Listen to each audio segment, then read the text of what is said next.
What the archive doesn't destroy. Mar del Plata. Winter.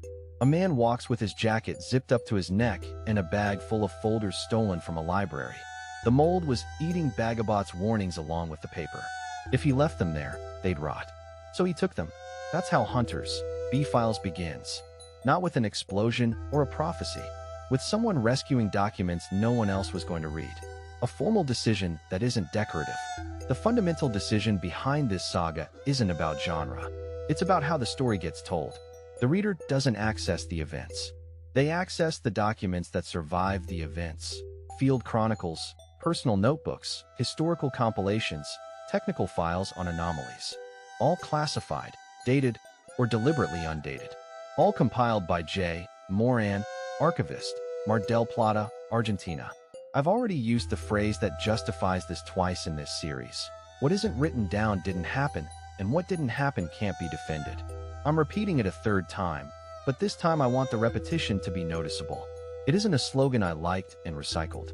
It's this universe's operating rule, and that's why it shows up every time the universe explains itself. The way a character keeps returning to the same sentence because it's the only thing they're sure of. There's a literary precedent worth naming here. Paul Auster's The Invention of Solitude. Umberto Eco's The Name of the Rose. Mark Z. Danielewski's House of Leaves. The tradition of the document as narrative structure runs deep in Western literature. What Hunters does with that tradition is place it in a specific city in the south of South America and ask, what happens when the archive isn't a metaphor, but the only available means of defense? 3 voices, 1 chain. The 3 volumes are radically different from each other. The first is the most operational, present-day field incursions interwoven with 1930s newspaper columns, 2 voices alternating without warning. The second is intimate down to the bone, notebooks found in a box, written by a man who documented everything that happened to him for decades without knowing who, if anyone, would read it. The third operates across simultaneous time layers, a clinic, stories written during a hospitalization, and a journey whose ontological status the reader takes time to grasp. What connects the 3 isn't genre or plot. It's the chain. None of these investigators fully know each other, and yet all of them do exactly the same thing. That chain of archivists is the series' spine, and its quietest claim. That documenting experience is an act of resistance against whatever is trying to erase it. The horror that fits no category. The breach is a fracture in the physical architecture of reality. Not a monster with specified powers. A presence that predates the words good and evil, that predates any framework of values the reader could relate to.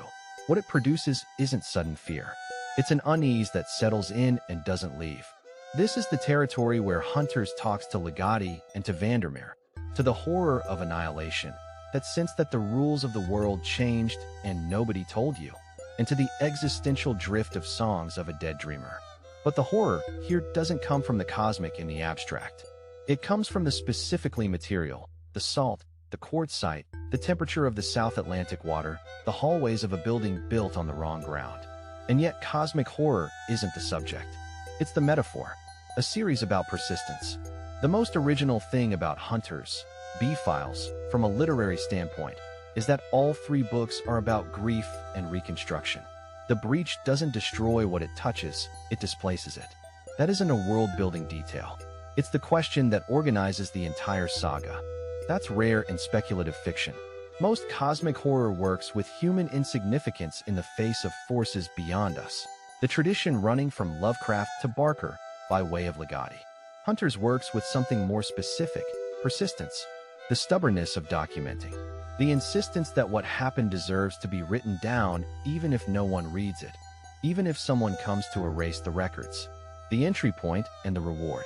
The series presents a real challenge for a new reader. The early chapters drop you into the world without a net. The operational jargon, the classification headers, a city you have to learn to read. The hook is there, but it arrives the way an archive does. First the data, then the context, then, once you can't put it down, the realization that the data was always about something more than data. It's the kind of book a reader finds slowly, and then hands to someone else saying you have to read this, without quite being able to explain why. Bagabot got as far as he could. He left the papers. Someone found them. That's Hunters, B-Files. an archive waiting for the right reader. I'm Damian Furfuro. Thanks for listening.